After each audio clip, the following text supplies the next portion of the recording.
Di ujung sebuah desa di kaki perbukitan, berdirilah gubuk bambu reot yang hampir roboh, tempat keluarga kecil Sari tinggal. Atapnya bocor di banyak tempat, dinding anyamannya bolong di sana sini, dan lantainya masih berupa tanah yang menjadi becek setiap kali hujan turun. Tak ada pintu kamar yang layak, hanya kain lusuh digantung untuk menutupi ruang tidur. Kasur tipis penuh tambalan menjadi satu-satunya tempat beristirahat mereka bertiga, Sari, ayah, dan ibunya.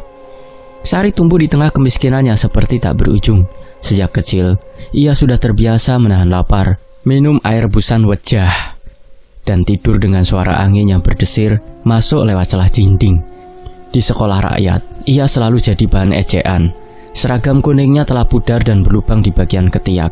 Sepatu kainnya sobek di ujung jari, namun ia tetap memakainya setiap hari. Berjalan kaki sejauh 1 kilometer menembus jalanan berbatu hanya demi belajar. "Lihat-lihat, itu Sari datang lagi dengan sepatu robeknya," teriak salah satu anak laki-laki di sekolah. Diikuti gelak tawa teman-temannya. Sari menunduk, menahan air mata. Ia tak pernah membalas. Di kepalanya hanya ada satu keinginan, lulus sekolah dan membuat hidup orang tuanya lebih baik. Namun di desa itu, bukan hanya kemiskinan yang membuat keluarganya dikucilkan. Ayah Sari dikenal sebagai anak haram. Orang-orang bilang ia lahir tanpa ayah, hasil hubungan ibunya dengan lelaki yang tak jelas asal-usulnya. Sejak dulu, warga tak pernah mau duduk semeja dengannya. Bahkan di acara desa pun, mereka enggan menyapa. Setiap kali keluarga Sari lewat di jalan, bisikan sinis terdengar di belakang mereka. Sementara itu, hanya beberapa kilometer dari gubuk reot mereka, berdiri rumah besar milik Pak Guntur, kakak ayah Sari yang hidup berkecukupan. Rumahnya berdinding tembok tebal, berpagar besi tinggi, dengan garasi yang menampung 2 mobil. Dari kejauhan, selalu terlihat truk pengangkut ayam keluar masuk peternakannya yang sukses. "Lihat Mas Gunturmu itu, enak ya," bisik ibu suatu malam sambil menatap lampu rumah besar di kejauhan. "Kita ini kapan bisa kayak dia ya?" Ayah Sari hanya diam, menatap api tungku yang mulai padam.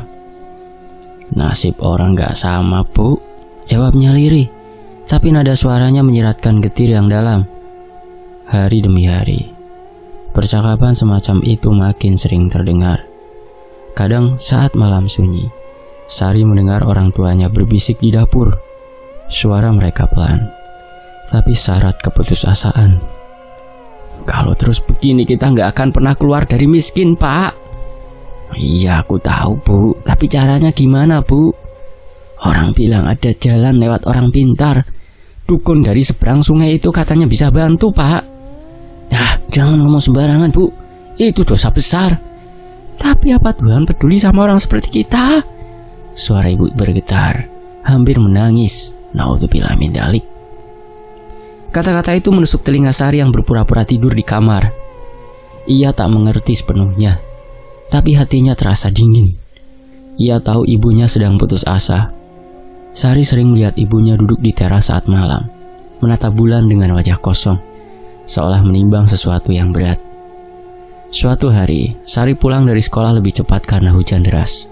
Di depan rumah, ia melihat ayahnya sedang berbicara dengan seorang lelaki tua, berpakaian serba hitam di bawah pohon jati. Wajah lelaki itu asing dan tak bersahabat. Kulitnya legam, matanya sayu tapi menusuk. Begitu Sari muncul, lelaki itu langsung pergi tanpa bicara sepatah kata pun. Ayahnya hanya berkata pendek, "Itu cuma orang kampung sebelah." Tapi Sari tahu ada yang disembunyikan. Malamnya hujan turun makin deras, petir menyabar-nyabar langit, dan di dalam rumah, ayah serta ibunya berbisik lebih lama dari biasanya. Sari mendengar suara benda logam diseret. Lalu sesuatu jatuh seperti kendi pecah. Bau kemenyan samar tercium dari arah dapur. Ketika ia hendak keluar untuk melihat, ibunya tiba-tiba muncul di pintu kamar dengan wajah pucat. "Tidur, Nak," ucapnya pelan. "Besok semuanya akan berubah." Sari tak mengerti maksudnya, tapi kata-kata itu menempel di kepalanya seperti mimpi buruk. Malam itu, untuk pertama kalinya ia mendengar suara ayam berkokok sebelum subuh, panjang dan parau, seperti jeritan dari tempat jauh. Dan sejak malam itulah, hidup keluarga Sari perlahan mulai berubah menuju sesuatu yang tak pernah ia bisa bayangkan. Waktu terus berjalan, dan di tengah kehidupan miskin yang nyaris tanpa harapan itu, satu kabar menggembirakan sempat datang. Ibu Sari hamil. Kabar itu membuat wajah ayahnya sedikit lebih cerah, seolah ada alasan baru untuk berjuang. Namun, di balik senyum itu, ada sesuatu yang berbeda di mata kedua orang tuanya. Sebuah niat yang Sari belum pahami. Saat kandungan memasuki usia 7 bulan, biasanya warga desa akan mengadakan acara mitoni, sebuah tradisi syukuran untuk keselamatan ibu dan bayi. Tapi kali ini, rumah bambu mereka tetap sepi. Tak ada tetangga datang, tak ada aroma nasi tumpeng atau suara doa bersama. Pintu rumah ditutup rapat. Jendela diselimuti kain hitam. Hanya samar-samar terdengar suara ayam berkokok di luar. Padahal malam belum sepenuhnya turun. Di ruang tengah, terlihat sebuah tikar usang terhampar. Di atasnya, ada baskom besar berisi darah kambing yang masih hangat.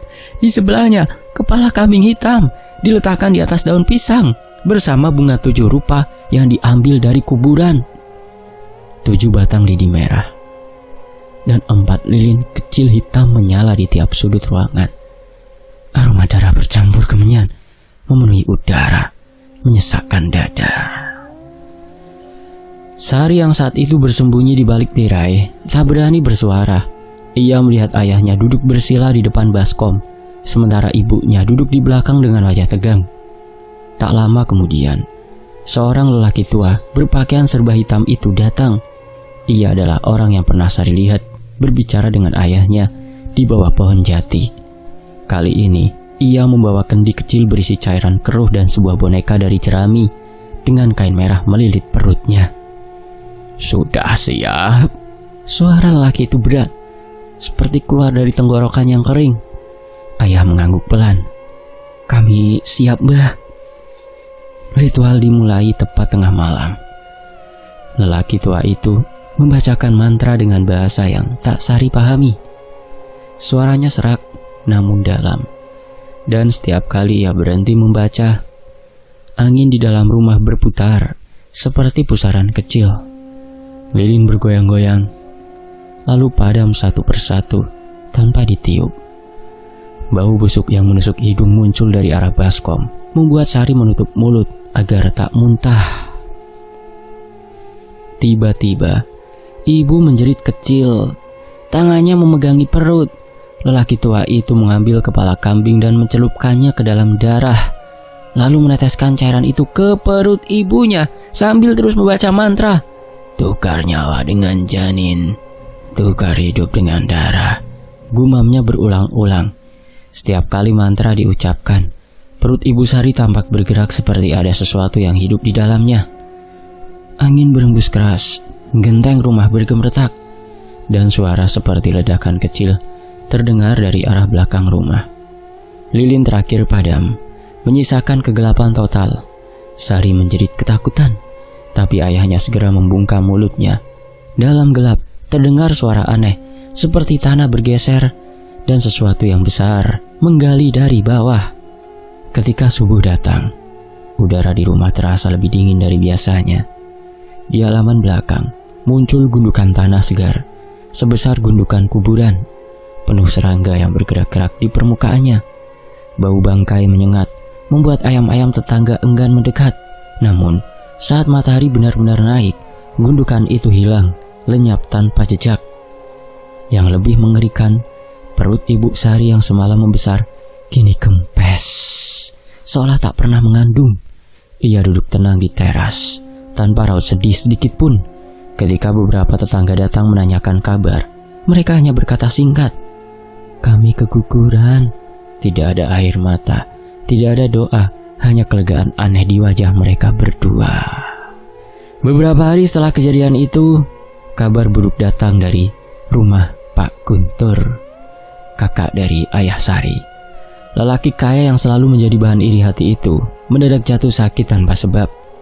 Tubuhnya kejang setiap malam, muntah cairan hitam dan cacing hidup, sementara perutnya membesar seperti wanita hamil. Setiap kali istrinya mencoba membacakan ayat kursi, Perut itu bergerak-gerak sendiri, seolah ada sesuatu di dalam yang berontak. Puncaknya terjadi 3 hari kemudian, saat Ustadz dipanggil untuk membacakan doa. Pak Guntur menjerit keras, dan dari perutnya terdengar suara ledakan kecil disertai bau busuk yang membuat semua orang menjerit ketakutan. Tubuhnya terkulai, matanya terbuka lebar, darah mengalir dari hidung dan telinganya. Ia meninggal dengan cara yang tak pernah bisa dijelaskan. Di pemakamannya, keluarga berdiri berderet dalam diam. Warga menunduk, berbisik-bisik tentang kematian yang aneh itu. Di antara kerumunan, Ayah Sari berdiri paling belakang. Wajahnya datar, tanpa emosi. Namun saat peti diturunkan ke liang lahat, bibirnya melengkung tipis. Sebuah senyum samar yang tak seharusnya muncul di tempat duka. Setelah kematian Pak Guntur, rumah megah di tepi desa menjadi sunyi. Hanya suara angin yang melintasi jendela kaca besar dan kokok ayam dari peternakan yang masih berjalan tanpa tuannya. Di rumah itu kini hanya tinggal Bu Ratna, istrinya, yang semakin hari tampak murung. Tatapannya kosong, suaranya lirih, dan langkahnya seolah kehilangan arah. Suatu sore, tanpa diduga, Bu Ratna datang ke gubuk bambu tempat keluarga Sari tinggal. Ia mengenakan kebaya hitam dan selendang merah. Wajahnya pucat, matanya bengkak. "Kalian ikut saya ke rumah," katanya datar, tanpa banyak bicara. "Saya tidak sanggup sendirian di sana." Ayah dan Ibu Sari berpandangan singkat. Tidak ada yang berani menolak. Hari itu juga mereka mengemasi pakaian seadanya dan pindah ke rumah besar milik Bu Ratna. Begitu melangkah masuk, Sari seperti memasuki dunia lain. Lantai marmer dingin berkilau, lampu gantung besar menggantung di ruang tamu, dan aroma parfum mahal memenuhi udara. Baginya tempat itu seperti istana dibanding gubuk lama mereka. Hari-hari pertama berjalan tenang. Sari mendapat kamar sendiri, ibunya membantu memasak. Sementara ayahnya mulai mengurus peternakan milik almarhum Pak Guntur, kakaknya. Kehidupan mereka berubah drastis. Makan 3 kali sehari, tidur di kasur empuk, bahkan punya televisi yang tak pernah ia miliki sebelumnya. Sari sempat berpikir, mungkin inilah cara Tuhan mengganti penderitaannya. Namun, ketenangan itu tak berlangsung lama. Beberapa minggu setelah mereka tinggal di sana, Bu Ratna mulai berubah. Ia sering duduk di kursi ruang tamu hingga larut malam, berbicara pelan seolah sedang bercakap dengan seseorang yang tak terlihat. "Iya mas, aku tahu, aku juga rindu," bisiknya sambil menatap kursi kosong di depannya. Kadang ia tertawa kecil, kadang menangis terseduh-seduh. Suatu malam, Sari terbangun karena mendengar suara langkah kaki dari arah atap.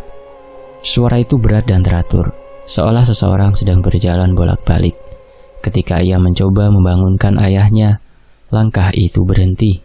Tiba-tiba, digantikan dengan bunyi ketukan keras di jendela. Saat pagi tiba, mereka menemukan bekas jejak kaki berlumpur di dekat pintu belakang. Jejak yang terlalu besar untuk ukuran manusia. Semakin hari, suasana rumah itu semakin mencekam. Lilin yang disimpan di meja altar kecil di ruang tamu sering kali menyala sendiri tanpa ada yang menyalakan. Di kamar mandi, air keran mengalir tengah malam meski sudah dimatikan. Bu Ratna semakin sering menyebut nama suaminya dengan nada lembut. "Mas Guntur, jangan pergi dulu. Aku masih di sini. Aku sama siapa?" katanya sambil menatap cermin. Kadang suaranya berubah menjadi parau, seperti 2 suara berbicara bersamaan. Ayah Sari mencoba mengabaikan semua itu. Ia sibuk dengan peternakan yang kini makin maju. Ayam-ayam tumbuh gemuk, pesanan datang dari luar kota, dan uang terus mengalir. Tapi, setiap kali malam tiba, wajahnya tampak gelisah. Kadang ia menatap kosong keluar jendela, seolah mendengar sesuatu yang tak bisa dijelaskan. Puncak kegilaan itu terjadi pada malam Jumat Kliwon. Hujan turun deras, petir menyambar tanpa henti. Sari terbangun oleh suara kaca pecah. Ketika ia dan ibunya berlari ke ruang tamu, mereka melihat Bu Ratna berdiri di depan cermin besar dengan mata melotot. Tubuhnya bergetar hebat, Tangan kirinya menggenggam paku beton. Tangan kanan memukul-mukul kepala sendiri. "Dia manggil aku, Mas Guntur manggil aku," jeritnya sambil membenturkan kepala ke kaca hingga retak. Darah mengalir membasahi wajahnya. Ia tertawa keras, lalu menancapkan paku itu ke dahinya sendiri dengan kekuatan mengerikan. Tubuhnya jatuh ke lantai, darah mengalir deras, dan seketika rumah itu sunyi total. Hanya suara hujan di luar yang masih mengguyur bumi. Kematian Bu Ratna membuat warga geger. Namun, anehnya, surat warisan yang ia tinggalkan justru menuliskan nama Ayah Sari sebagai satu-satunya ahli waris sah. Rumah besar, mobil, dan seluruh peternakan kini resmi milik keluarga Sari. Tak ada yang berani mempersoalkan hal itu. Semua hanya ingin menjauh dari tempat yang dianggap berhantu itu. Beberapa bulan kemudian, hidup mereka berubah total. Peternakan berkembang pesat, rumah diperindah, mobil baru dibeli, uang seolah datang tanpa henti. Tapi di balik semua kemewahan itu, ada sesuatu yang ganjil. Setiap malam, Ayah Sari duduk di teras, menatap langit tanpa bicara. Tatapannya kosong, senyumnya datar. Kadang Sari mendengar suara lirih dari kamar orang tuanya. Bisikan aneh seperti seseorang berbicara dari dalam dinding. Dan ketika lilin di ruang tengah menyala tanpa sebab untuk kesekian kalinya, Sari tahu rumah itu masih menyimpan sesuatu yang belum tenang dan mungkin belum selesai menagih balasannya. Kehidupan Sari di usia remaja tampak sempurna di mata banyak orang. Ia bersekolah di SMK paling terkenal di kotanya. Diantar jemput mobil keluarganya setiap hari. Tas, sepatu, bahkan jam tangannya selalu baru dan bermerek. Setiap ulang tahun, rumah mereka berubah menjadi aula kecil dengan pesta megah, musik keras, dan tamu-tamu yang iri melihat kemewahan itu. Namun di balik senyum dan tawa pesta, Sari mulai merasakan sesuatu yang janggal dalam tubuhnya. Awalnya hanya kelelahan biasa. Ia sering pusing, mual, dan lemas tanpa sebab. Namun beberapa minggu kemudian, tubuhnya mulai menunjukkan perubahan aneh. Perutnya membesar seperti wanita hamil, padahal ia masih gadis. Dokter tak menemukan penyebab pasti. Hasil tes selalu normal, tapi rasa sakit yang menusuk di bagian perut semakin parah. Kadang Sari terbangun tengah malam dengan tubuh bergetar, mendengar suara lirih yang memanggil namanya dari balik cermin. "Sari, waktumu sudah tiba." Ketegangan di rumah semakin terasa. Ayah dan ibu Sari sering bertengkar keras di ruang tamu hingga terdengar ke seluruh rumah. Suara piring pecah, teriakan, dan isak tangis menjadi hal biasa setiap malam.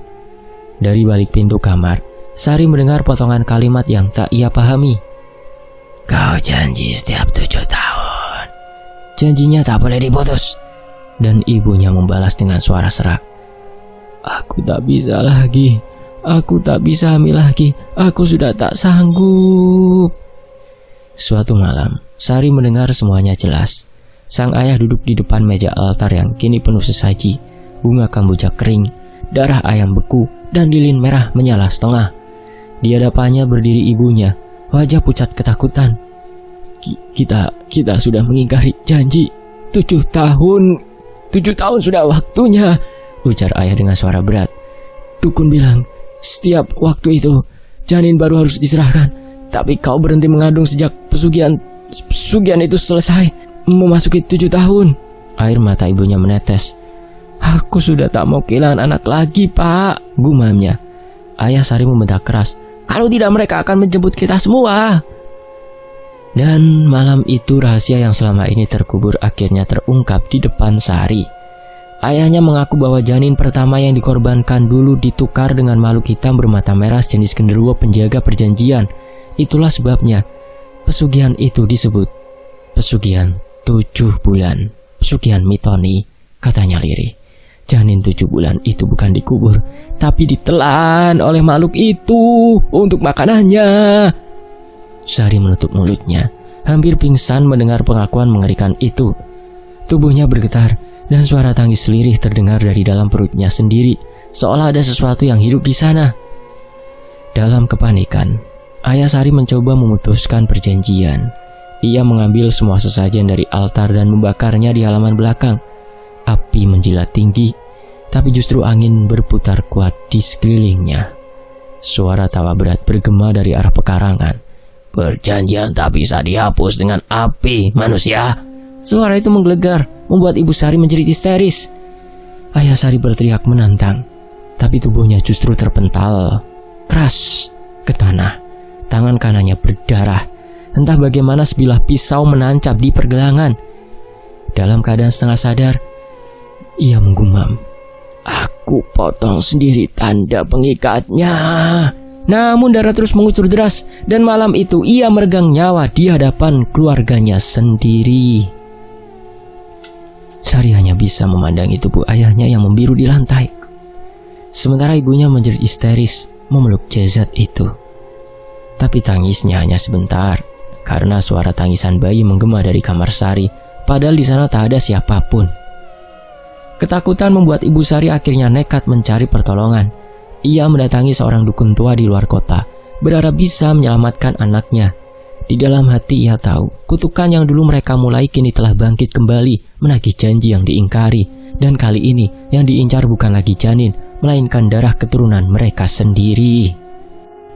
Dukun pertama yang mereka temui bernama Ki Darmo. Seorang lelaki tua, berambut putih dan bermata tajam. Ia menyuruh Sari membawa air dari sumur belakang rumah, serta selai kain bekas baju ayahnya. Ritual dilakukan di ruang tamu yang kini penuh debu. Ki Darmo menyalakan dupa lalu mulai membaca mantra sambil memegang kepala Sari. Tiba-tiba angin kencang berputar di dalam rumah. Suhu udara menurun drastis. "Makhluk itu menolak pergi," desis Ki Darmo pelan. Ia menggigit jarinya hingga berdarah, meneteskan darah itu ke kening Sari. Namun sesaat kemudian, tubuh Sari bergetar hebat. Dari mulutnya keluar suara berat, bukan suara manusia. "Kau tak berhak memutus perjanjian kami, manusia tua." Seketika tubuh Ki Darmo terpental keras ke tembok, membentur lemari hingga roboh. Api dari dupa menyambar kain altar, dan ruangan itu dipenuhi bau daging terbakar. Saat Sari sadar, Ki Darmo sudah tergeletak dengan dada hangus, kosong. Matanya terbuka lebar menatap langit-langit. Ibu Sari menjerit histeris, menyeret anaknya keluar rumah.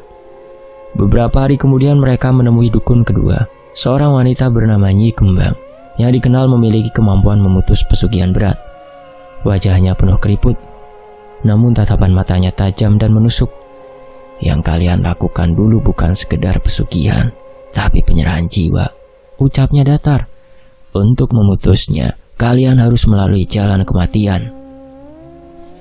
Malam itu, ritual dilakukan di halaman belakang rumah Nyi Kembang. 2 lubang tanah telah digali. Sari dan ibunya dipocong rapat dengan kain putih, hanya menyisakan lubang kecil di bagian hidung. Mereka dibaringkan di dalam lubang itu, sementara Nyi Kembang membaca mantra kuno yang bercampur dengan bau kemenyan dan darah ayam cemani. Air dari 7 sumur kuburan disiramkan ke tubuh mereka, membuat kulit terasa dingin dan nyeri seperti terbakar es. Sari mencoba menahan nafas, tapi udara semakin menipis. Di tengah ketakutan itu, ia sempat mendengar suara tangisan bayi, lirih, menyayat hati. Lalu semuanya gelap. Ketika sadar, Sari sudah di atas tanah. Tubuhnya lemas tapi dadanya terasa ringan. Nyi Kembang duduk di sampingnya sambil menatap langit. Wajahnya tenang. "Sudah selesai. Kalian bebas. Tapi ingat, semua harta kekayaan yang diberi akan kembali diambil," katanya pelan. Ucapan itu menjadi kenyataan dalam waktu singkat. Dalam seminggu, peternakan keluarga mereka terbakar habis tanpa sebab. Rumah dijual untuk biaya pengobatan, dan mobil pun ludes digadaikan. Dari orang terkaya di kampung, mereka berubah menjadi tak punya apa-apa. Suatu pagi, Ibu Sari terpeleset di kamar mandi yang bahkan sudah kering. Ia jatuh keras, kepalanya membentur lantai. Sejak itu tubuhnya lumpuh separuh, tak mampu berbicara lagi. Hanya air mata yang mengalir setiap kali ia melihat Sari pulang dengan pakaian lusuh dan wajah lelah. Kini Sari hidup di kontrakan kecil di pinggiran kota. Siang hari ia bekerja sebagai SPG di pusat perbelanjaan. Malamnya merawat ibunya yang hanya bisa terbaring di kasur. Hidupnya sederhana tapi hatinya tenang. Ia sadar bahwa semua kemewahan dulu hanyalah pinjaman dari kegelapan. Dan setiap pinjaman dari iblis pasti harus dibayar dengan penderitaan. Kadang sebelum tidur, ia masih teringat wajah ayahnya, juga tawa samar bayi yang dulu ia dengar dalam mimpi. Namun kini Sari hanya menatap langit dan berbisik lirih, "Tuhan, biarlah semua dosa mereka terhapus lewat hidupku yang sederhana ini. Ampunkanlah dosa mereka." Dari kejauhan, langit sore tampak memerah, seolah ikut menyaksikan balasan yang jatuh perlahan. Kekayaan dari darah dan janji terlarang memang selalu berujung pada kehilangan, dan hanya ketulusan hati yang bisa menebus dosa masa lalu. Tamat. Tony Alves pamit, terima kasih sudah menyimak. Sampai jumpa di kisah berikutnya. Wassalamualaikum.